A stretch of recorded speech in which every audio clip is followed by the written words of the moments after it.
క్రీడా దినోత్సవం మరియు తెలుగు భాషా దినోత్సవం జరుపుకుంటాము. వెంకటరామూర్తి పంతులు గారి ఫోటోకి, ధ్యాన్ చంద్ ఫోటోకి పూలమాల వేయవలసిందిగా కోరుచున్నాము.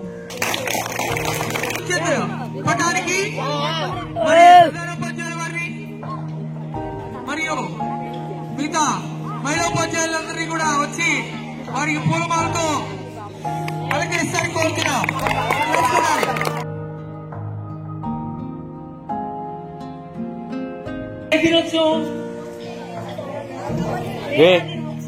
క్రీడా దినోత్సవం కూడానా? అయితే ఈ రోజు మనం 2 దినోత్సవాలు జరుపుకున్నావా? మరి ఏమన్నా ప్రత్యేకత ఉందా ఈ రోజు? చూపిస్తారా డాన్స్ వేసి? చూపిస్తాం. ఓకే, మరి రెడీ చేశారా? Okay, ready? మీరు కూడా రెడీనా? అడుగు, నువ్వు కూడా రెడీ అని రెడీ అయినా అందరూ? చనిపోదా తమ్ము? రెడీనా? రెడీనా? ఓకే. తెలుగు భాషా దినోత్సవం జరుపుకుంటాం.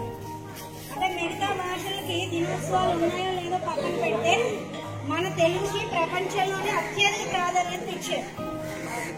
మన మాతృభాష తెలుగు కాబట్టి తెలుగు వారిగా మనం గర్వించాలని విషయం.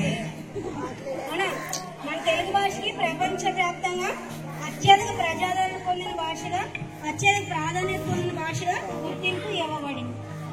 అయితే ఇక్కడ వ్యవహారిక భాష, ఇప్పుడు మనం రెగ్యులర్ గా మాట్లాడుతున్నాం కదా, ఇప్పుడు మామూలుగా మాట్లాడుతున్నామా, ఈ భాషను వ్యవహారిక భాష అంటారు. పూర్వం అంటే ఒక 30-40 ఏళ్ల క్రితం ఉండే పుస్తకాల్లో ఇలా ఈ భాష ఉండేది కాదు. మన పూర్తిగా గద్యవాక్యాలు గ్రాంధిక భాషలో సంక్లిష్టంగా ఉండేవన్నమాట. ఆ భాష సామాన్యులకు అర్థమయ్యేది కాదు, దాన్ని అర్థం చేసుకోవడం కష్టంగా ఉండేది. అందుకని మన వాడుక భాషలో ప్రాంతీయంగా మనం ఏ పదాలను అయితే ఉపయోగిస్తున్నామో, అంటే ఇప్పుడు చూడండి, ఒక పదానికి ఒక ప్రాంతంలో ఒక్కోలా మాట్లాడతారు. అవునా, మనం తక్కువ అంటాం. తక్కువ ఈ అవతల మోల్జంప్ అనే ఒక గ్రామం, ఆ తక్కువని వాళ్ళు తోలు అంటారు. తోలు వేయండి అంటారు. అని అక్కడ చేసినప్పుడు నాకు అది అర్థం కాలేదు. తోలు అంటే కొంచెం అని అర్థం అన్నమాట. అలాగా వాటిని మాండలికాలు అంటే ప్రాంతీయంగా ఒకే భాషలో ఉన్న పదాలకి వేరే వేరే ప్రాంతాల్లో వేరే లాగా పదాలను ఉపయోగిస్తారు.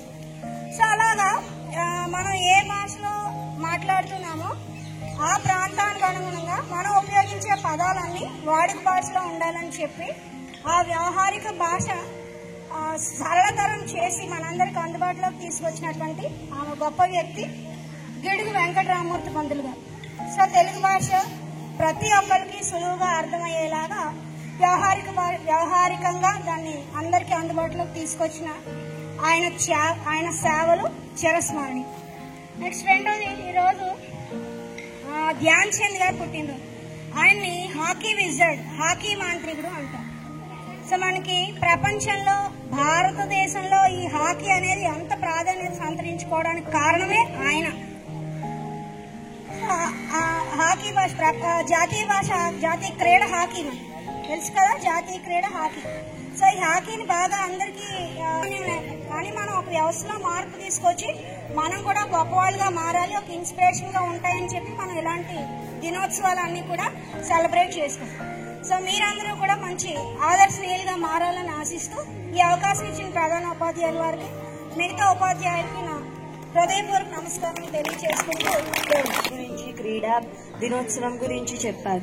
ఇంకా మరెన్నో విషయాలు చెప్పాలని సభ అధ్యక్షుడైన సాయిబాబా గారిని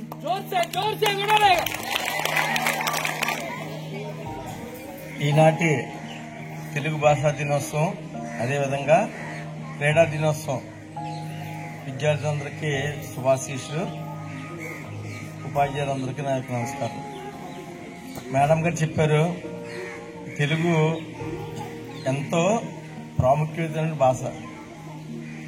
మనకి 3 త్రిభాషా సూత్రం ప్రకారం చూసినట్లయితే 3 భాషలు, దాంట్లో కంపల్సరీ కూడా మన ప్రాంతీయ భాష తెలుగు, మనకి తెలుగువారు. అదేవిధంగా హిందీ, ఇంగ్లీష్. ఈ మూడు కూడా మనకి ఇంపార్టెంట్ అయినప్పటికీ మన కన్న తల్లిలాంటిది మనకి తెలుగు భాష. అందువల్ల ఈ భాష పైన మరి పట్టు సాధించాలి. ఆ పట్టు సాధించిన దాని మీద మనకి చక్కనటువంటి మరి గిడుగు రామ్మూర్తి పంతులు గారు ఎన్నో ప్రయత్నాలు చేసి మనకు తెలుగు భాషని అందరికీ అందే విధంగా అనేక రకాలుగా కావ్యాలు రాశారు. వాటన్నింటినీ కూడా మనం చదువుకున్నాం. అదేవిధంగా మరి ధ్యాన్ చంద్ గారు ఆయన క్రీడా మాంత్రికుడు అంటారు. హాకీ మన భారతదేశానికి ఎన్నో పథకాలు తీసుకొచ్చిన మహానుభావుడు. మరి ఆయన కూడా ఈరోజు మనం స్మరించుకోవాల్సిన అవసరం ఉంది. ప్రత్యేకంగా మన యలమంచిలి నియోజకవర్గంలోకి వచ్చినట్లయితే హాకీ చాలా అత్యంత పాపులర్ అయినటువంటి క్రీడ. ఎక్కడికి వెళ్ళినా సరే ఒక 2 రోజుల కిందటే మన హాకీలో తిరుపతిలో international games international hockey championship లో మన అనకాపల్లి టీము విజేతగా గెలిచింది. అంటే మన అనకాపల్లి జిల్లాకి హాకీ చాలా ప్రాముఖ్యత కలది. ప్రత్యేకంగా మన యలమంచిలి ఇంచుమించు అందులో ఒక 11 మంది ప్లస్ ఒక 2-3 ఎక్స్ట్రా ప్లేయర్స్ ఉన్నారనుకోండి, ఒక 75% విద్యార్థులందరూ కూడా మనకి మహిళలు అయితేనే బాలు బాలికలు అయితేనే ఎవరైనా సరే మన యలమంచిలికి చెందినటువంటి ప్రాంత వాసులు ఉంటారు. మన ఉదయంగానే యలమంచిలి గ్రౌండ్ ఉంది కదా, కాలేజీ గ్రౌండ్ అంటారు. ఆ గ్రౌండ్ లో చూస్తే చిన్న పిల్లలు అంత పిల్లలు చిన్న బాలు స్టిక్లు పట్టుకుని అలా ప్రాక్టీస్ చేస్తుంటారు. ఇంచుమించు 1 గంట 5:30 నుంచి 6:30 ప్రాక్టీస్ చేస్తారు. మళ్ళా వెళ్ళిపోయి వాళ్ళ స్కూల్కి వెళ్తారు. మరి ఈవినింగ్ కూడా వస్తుంటారు. అంతా మరి హాకీతో మన యలమంచిలికి అనుబంధం ఉంది. దీనిపైన కొన్ని కార్యక్రమాలు తెలుగు మేషాలు ప్రత్యేకంగా ఈ 2 తెలుగు భాషా దినోత్సవం అదేవిధంగా క్రీడా దినోత్సవాలని ప్రత్యేక ఉపాధ్యాయులందరి సహకారంతో చేస్తారు. ప్రత్యేకంగా వారికి మన పాఠశాల తరపున విద్యార్థులందరి తరపున మనం ధన్యవాదాలు తెలియమేసి తెలుపుకుంటూ కార్యక్రమాన్ని కొనసాగించవలసిందిగా కోరుతున్నాం. వారు ఎంతో చక్కగా తెలుగు భాషా దినోత్సవం గురించి క్రీడా దినోత్సవం గురించి చెప్పినందుకు ప్రధాన ఉపాధ్యాయుల గారికి కృతజ్ఞతలు. మరియు తెలుగు సార్ అయిన నాగేశ్వరరావు సార్ తెలుగు భాషా దినోత్సవం గురించి కొన్ని విషయాలు చెప్పాలని. ప్రధాన ఉపాధ్యాయుల వారికి, నా తోటి ఉపాధ్యాయులందరికీ కూడా, అలాగే విద్యార్థులకు తెలుగు భాషా దినోత్సవ శుభాకాంక్షలు, అలాగే క్రీడా దినోత్సవ శుభాకాంక్షలు తెలియజేస్తున్నాను. మన రాష్ట్ర భాష తెలుగు భాష. ఈ భాషకి ప్రపంచంలోనే ఎక్కువగా ఆదరణ చెందినటువంటి భాష. అయితే ఈ భాషకి ఆదరణ అయితే ఉంది, కానీ దీనికి గుర్తింపు పొందడానికి చాలా సంవత్సరాలు పట్టింది. కానీ 1వ శతాబ్దంలో పుట్టిన ఈ తెలుగు భాష దాన్ని అధికార భాషగా తీసుకురావడానికి మన రాష్ట్రంలో ఉన్నటువంటి నాయకులు చాలా పోరాడి మొత్తం మీద తెలుగు భాషకి ఒక వన్నెని తీసుకొచ్చారు. అయితే తెలుగు లేని సమయంలో మన భాష అంతా గ్రాంధికం అంటే మన బ్రాహ్మణులు వాడే భాష. వాళ్ళ మంత్రాలు ఉచ్చారణలో మనకి ఏ విధమైన అర్థం తెలియదు. గుడిలో చదువుతుంటారు కదా వాళ్ళు, అటువంటి భాష పుస్తకాల్లో లిఖించడం వలన విద్యార్థులు కూడా చాలా కష్టపడేవారు చదవడానికి. అయితే ఇలా అయితే విద్యార్థులు చదవడానికి చాలా కష్టకరంగా ఉంది అని ఒక అడుగు ముందుకేసిన వ్యక్తి గిడుగు వెంకట రామ్మూర్తి పంతులు గారు. ఆయన 1863 ఆగస్టు 29వ తేదీన జన్మించడం జరిగింది. అయితే తెలుగు చేశారు, కానీ ఒకప్పుడు నన్నయ్య గారు మహాభారతాన్ని రాశారు. అసలు మహాభారతాన్ని సంస్కృతంలో రాయబడింది. ఫస్ట్ ఎవరు రాశారు? మొట్టమొదట మహాభారతం వేదవ్యాసుడు సంస్కృతంలో రాశాడు. దాన్ని తెలుగులోని నన్నయ్య, తిక్కన, ఎర్రన. వీళ్ళు నన్నయ్య గారు రాసేటప్పుడు తెలుగు 36 అక్షరాలు. ఇప్పుడు తర్వాత 56 అక్షరాలు, ఆ తర్వాత 52 అక్షరాలు అయిపోయింది. కారణం మనతో పాటు తరాలు మారుతున్నాయి, తెలుగు అక్షరాలు కూడా కుదించబడుతున్నాయి. మన నాయకులే ఈ తెలుగుకి అసలు విలువే లేదని చెప్పేస్తున్నారు. తెలుగు భాష అక్కర్లేదు, తెలుగు ఉపాధ్యాయులు కూడా పాఠశాలలో అక్కర్లేదు అంటున్నారు. అయితే ఆంగ్ల ఉచ్చులో పడి ఆంధ్ర రాష్ట్రం ఎక్కడికి వెళ్ళిపోతుందో ఎవరికీ తెలియటం లేదు. అయితే తెలుగు భాష మొదలయ్యేటప్పటికీ తెలుగు 4 రకాలుగా విభజించబడింది. వ్యవహారిక భాష, మాండలిక భాష, గ్రాంధిక భాష, ప్రామాణిక భాష. ప్రస్తుతం మనం వాడుతున్న భాష వ్యవహారిక భాష. దీన్ని తీసుకొచ్చిన వ్యక్తి రామ్మూర్తి పంతులు గారు. కాబట్టి ఆ తెలుగు కష్టంగా ఉన్నదాన్ని సులభతరంగా చేసి విద్యార్థులకు అర్థమయ్యే విధంగా పుస్తకాల్లో లిఖించబడి వాళ్ళు ఎంతో అద్భుతంగా చదువుతున్నారు. కానీ ఆదరణ అనేది ప్రస్తుతం తగ్గిపోయింది. కాబట్టి ఈ అవకాశం ఇచ్చినటువంటి ప్రధానోపాధ్యాయులకు, నా తోటి ఉపాధ్యాయులకు ధన్యవాదాలు తెలియజేసుకుంటూ సెలవు తీసుకుంటాను. నేను 7వ తరగతి చదువుతున్నాను.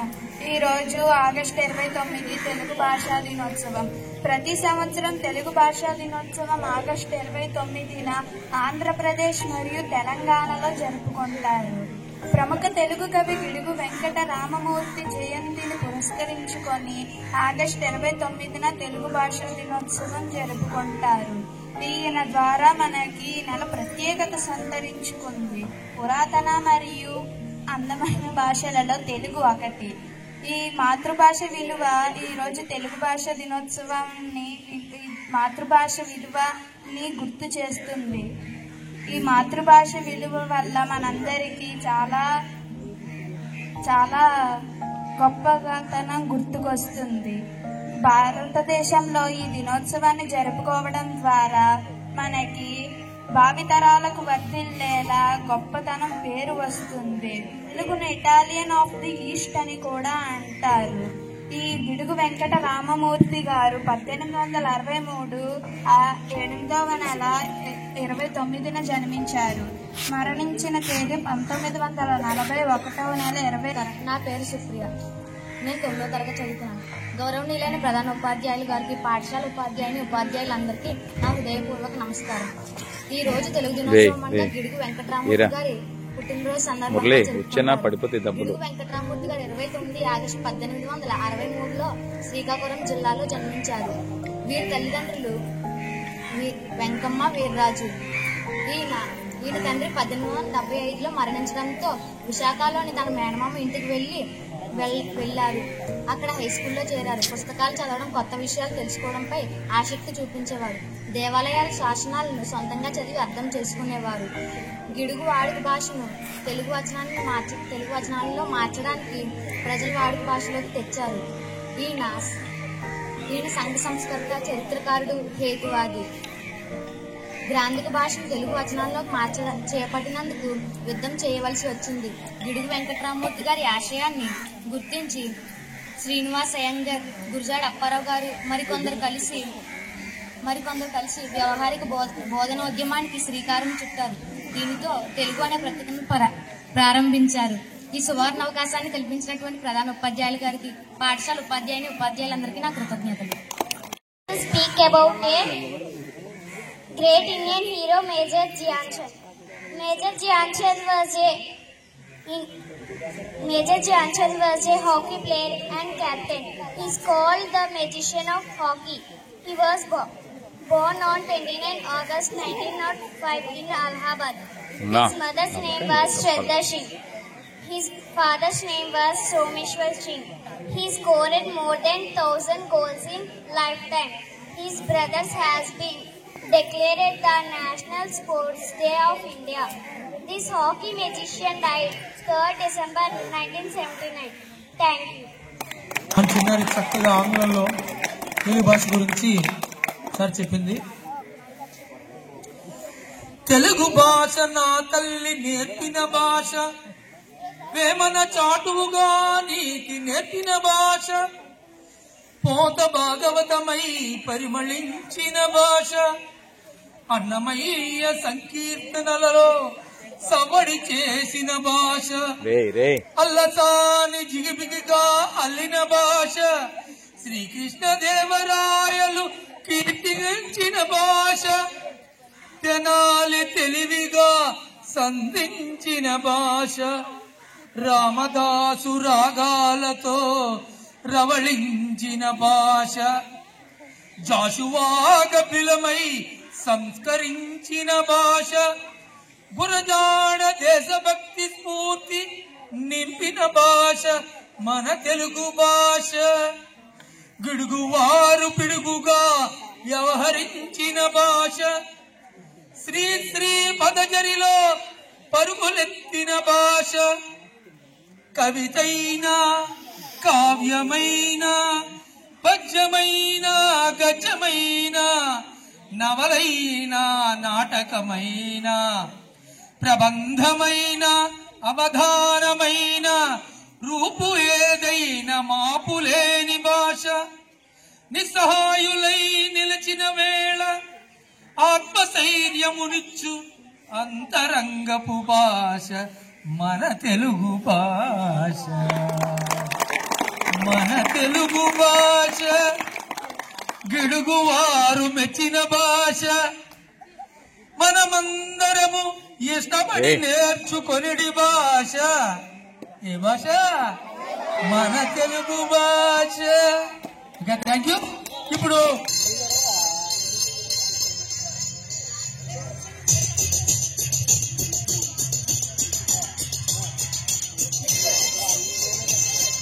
నమ్మకన్నమ్మ తప్పు లేదా సరిగా కుదురుగా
పిరమిడ్ వేసే వాళ్ళు అందరూ ఉన్నారా?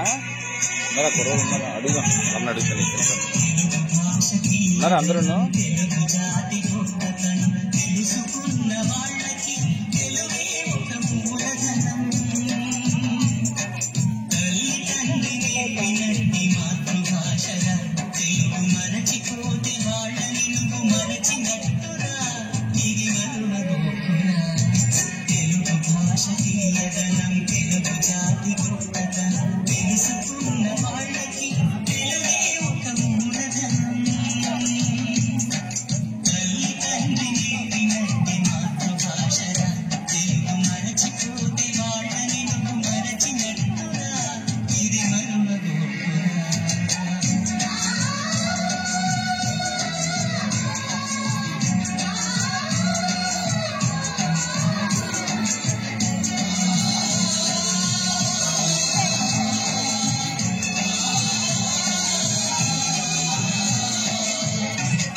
చేయాలా? సౌండ్ సరిగా రావట్లేదా పాట?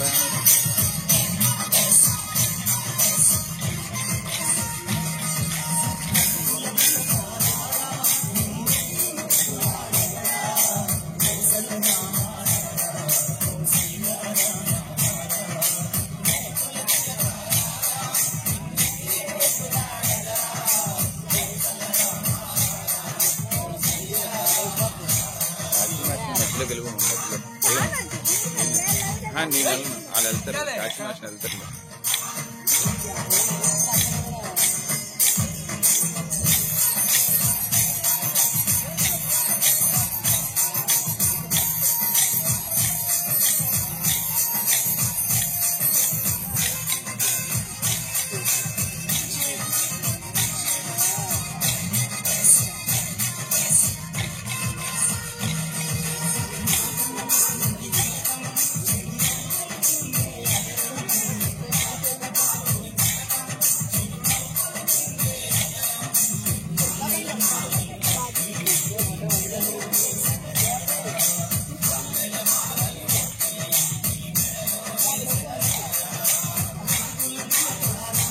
అందులో రికార్డ్ అవుతాయి.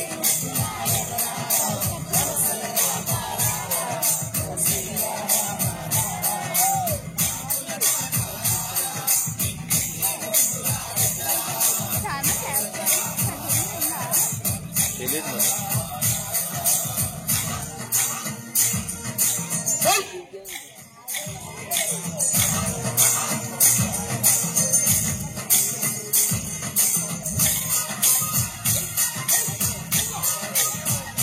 భవ్య వెనక్కి అయిపోయిందా? భవ్య లేదేటం చూస్తున్నాను.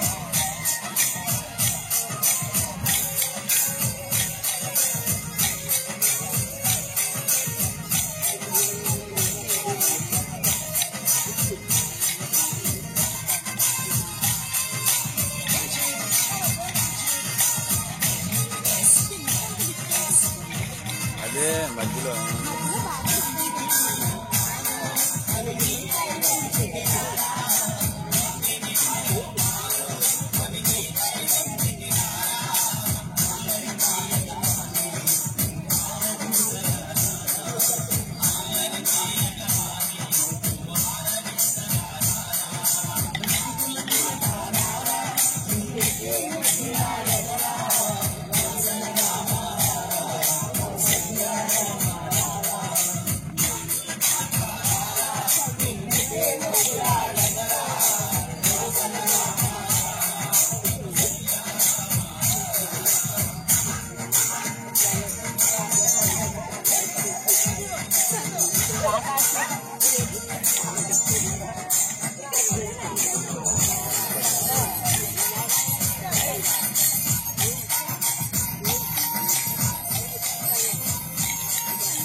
రే రే రే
వద్దంటున్నారు సారు, పడిపోతే మళ్ళీ ఇబ్బంది కదా అంటున్నారు.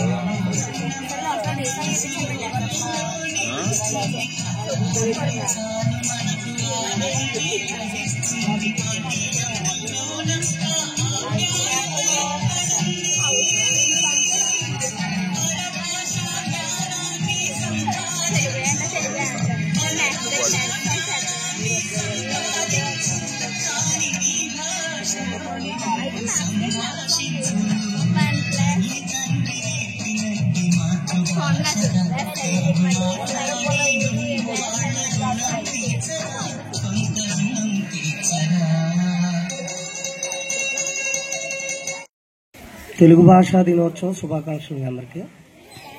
తెలుగు భాషా దినోత్సవం ఎంత గొప్పగా మనం జరుపుకోవాలనుకుంటున్నామో దాన్ని ఆచరించే విషయంలోనూ నేర్చుకునే విషయంలోనూ అక్షర దోషాలు లేకుండా రాసేటప్పుడు కానీ మాట్లాడేటప్పుడు కానీ సరైన భాషను అవలంబించేలాగా మీ అందరూ ఎదగాలని నేను కోరుకుంటాను.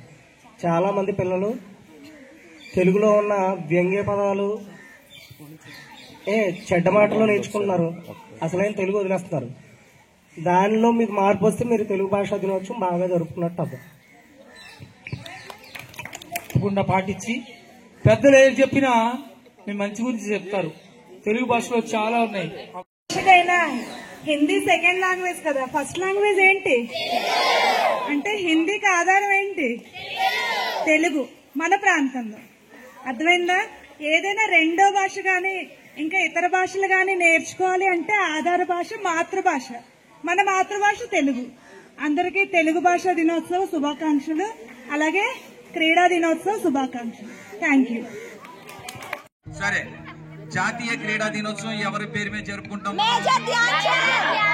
ధ్యాన్ చంద్ గారు ఎప్పుడు పుట్టారు తెలియదు మీకు, 5లో పుట్టారు. అయితే ఆయన మంచి హాకీ క్రీడాకారుడు. మాస్టర్ చెప్పారు ఇందాక, హెడ్ మాస్టర్, మన సోషల్ మేడం గారు అందరూ చెప్పారు. 1928, 32, 36 సంవత్సరాల్లో ఒలింపిక్ పథకాలు తీసుకురావడానికి ఎంతో కృషి చేశారు. పంతులు గారి గురించి కూడా మన తెలుగు మాస్టర్ నాగేశ్వరరావు మాస్టర్ చెప్పారు, భాష గురించి చెప్పారు.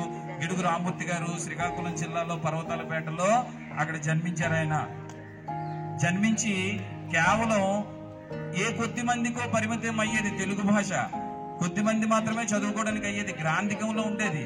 కానీ వ్యవహారిక భాషలో ఉండాలి మన తెలుగు. ఇప్పుడు ఏ విధంగా అయితే మాట్లాడుకుంటున్నాం ఆ విధంగానే పుస్తకాల్లో ఉండాలి తెలుగు అని చెప్పేసి ఆయన ఉద్యమం చేశారు. ఆయన అంతేకాకుండా కొండ ప్రాంతంలో, ఇందాక మాస్టర్ నా గురించి చెప్పారు కదా, ఈయన అప్పట్లోనే ఎన్నో సేవా కార్యక్రమాలు, వాళ్ళ వైఫ్ కూడా చాలా మంచి కార్యక్రమాలు చేశారు. తన భార్య ఎంతో మందికి అన్నం పెట్టేవారు, వీళ్ళు కూడా ఉచితంగా విద్యను చెప్పేవారు. ఆ సవర భాష నిఘంటువును కూడా రూపొందించారు. ఆ కొండ ప్రాంతంలోని ఆ సవరలు అనే ఒక జాతి ఉండేది. వాళ్ళ భాష ఈయనకి రాకపోతే ఒక అతన్ని పెట్టుకొని తెలుగు సవర భాషని నిఘంటు ఇంగ్లీషు సవర నిఘంటువుని రూపొందించారు. ఎన్నో మంచి కార్యక్రమాలు చేశారు. ఎన్నో బిరుదులు అవార్డులు కూడా పొందారు. అటువంటి గొప్ప వ్యక్తులను ఈ రోజు మనం స్మరించుకోవడం ఎంతో ఆనందదాయకం. మనం వాళ్ళని స్ఫూర్తిగా తీసుకోవాలి. ఇందాక జయమాషర్ మంచి మాట చెప్పారు. మనలో క్రమశిక్షణ రోజు రోజుకి దిగజారుతుంది. పిల్లలు ఎక్కువ వింటున్నాను. ఇందాక కూడా ఎగతాళి మాటలు, వ్యంగ్యంగా మాట్లాడటం. ప్రతి ఒక్కరు తెలుగు భాష నిజంగా మాస్టర్ చాలా ఆవేదనగా చెప్పారు మాట. ఎక్కువ మంది బూతు మాటలు ఎక్కడ చూసినా సరే డబుల్ మీనింగ్ డైలాగులు మాట్లాడటం, బూతు మాట మాట్లాడటం. ఆడపిల్లలు మగపిల్లలు అందరూ కూడా అలాగే ఉన్నారు. మనం భాషా దినోత్సవం జరుపుకోవడం కాదు కానీ మన భాష మార్చుకోవాలి. మంచి మాటలే మాట్లాడాలి ఎల్లప్పుడూ తప్ప బూతు మాటలు మాట్లాడటం, వ్యంగ్యంగా మాట్లాడటం, ఆడపిల్లల్ని ఎగతాళి చేయడం ఇలాంటి పనులు చేయకూడదు. ఈ రోజు మీరందరూ కూడా ఒక తీర్మానం తీసుకోవాలి. తెలుగు భాషా దినోత్సవం సందర్భంగా ఒక మాట ఇవ్వాలి. సార్ మేము పాఠశాలలో గాని ఇంటి దగ్గర గాని బూతు మాటలు గాని వ్యంగ్యంగా మాట్లాడే మాటలు గాని అలాంటి మాటలు మాట్లాడమని మా ఉపాధ్యాయులందరికీ మీరు ప్రామిస్ చేయాలి. చేస్తారా? మనస్ఫూర్తిగా చెప్పాలి. చేస్తాం సార్. ఎందుకంటే పాఠశాలలో ఈ మధ్యకాలంలో మరీ ఎక్కువైపోయాయి. అలాంటి మాటలు వింటున్నాను, నేను కూడా వింటున్నాను. అలా చేయకూడదు. మనం చక్కగా ఉండాలి. ఈ రోజు ఒక మంచి నిర్ణయం తీసుకొని చక్కగా ఒక మంచి పిల్లలు సోమలింగపాలెం పిల్లలు సోమలింగపాలెం పిల్లలు వెరీ గుడ్. చాలా మంచి పిల్లలని మాటల్లో చెప్పడం కాదు, ఇదే మాట మళ్ళా నేను November 14th అడుగుతాను. సోమలింగపాలెం పిల్లలు చాలా మంచి పిల్లలు. అది మన క్యాప్షన్. నిజంగా November 14th ఈ నెల రోజులు నేను అబ్జర్వ్ చేస్తాను. ఈ రోజు డేట్ ఎంత? August 29. ఈ రోజు మాట ఇస్తున్నారు. ప్రతి ఒక్క టీచర్ మిమ్మల్ని అబ్జర్వ్ చేస్తారు. ఎవరు కూడా బూతు మాటలు ఆడకుండా November 14th వరకు మళ్ళీ November 14th మనం చిల్డ్రన్స్ డే జరుపుకుంటాం కదా, ఆ రోజు స్టేజ్ మీద నిజంగా నేను చెప్పాలి సోమలింగపాలెం పిల్లలు చాలా మంచి పిల్లలని టీచర్లందరి చేత నేనే చెప్పిస్తాను. సోమలింగపాలెం పిల్లలు గీతా మేడం అక్కడ నుంచి అంటున్నారు ఇది జరిగే పని కాదు, నువ్వు చాలా ఎక్కువ ఆలోచిస్తున్నావు అని చెప్పి ఆవిడ ఇన్నర్ వాయిస్ నాకు ఇక్కడ వినబడుతుంది. రాసిస్తానంటున్నారు. నా పరువు పోతుందిరా. చెప్పండి మాట ఇవ్వండిరా. కాదు సోమలింగపాలెం పిల్లలు మంచి పిల్లలేనా? సో మీరు బూత్ మాటలు ఆడకుండా ఉంటారా? గీతా మేడం గారికి చూసి చెప్పండి. ఉంటాం టీచర్ అని చెప్పండి. మాటల్లో కాదు, మీరు అందరూ నిజంగా చేతల్లో చేసి చూపించారు. సరేనా? సరే సార్. ఈ రోజు ఇంత చక్కని కార్యక్రమం నానా ఇంకా సరే ఇంకా మాట్లాడకూడదు. ఇంత చక్కగా జాతీయ క్రీడా దినోత్సవం, తెలుగు భాషా దినోత్సవం జరుపుకోవడానికి అవకాశం ఇచ్చినటువంటి మన ప్రధానోపాధ్యాయులు సాయిబాబా గారికి ప్రత్యేకమైన ధన్యవాదాలు తెలియజేస్తున్నాను. ప్రతి ఏడాది కూడా మాస్టర్ 2023లో వచ్చినప్పుడు ఆ మాస్టర్ చేయండి అని చెప్పి మంచి సాంస్కృతిక కార్యక్రమాలు బాగా అలా క్రమక్రమంగా తగ్గుతుంది. అయితే ఈ రోజు ప్రత్యేకించి మాస్టర్ మన కాశీ మాస్టర్ ఇక్కడ తెలుగు భాషా దినోత్సవాన్ని ఇందాక రాయించారు, అలాగే స్పోర్ట్స్ డే అని రాయించారు. ఉపాధ్యాయులందరూ ప్రతి ఒక్కరూ సహకరించారు. అందరికీ కూడా పేరు పేరున హృదయపూర్వక ధన్యవాదాలు తెలియజేస్తున్నాను. Thank you. మాస్టర్ సర్టిఫికేట్ ఇచ్చారు.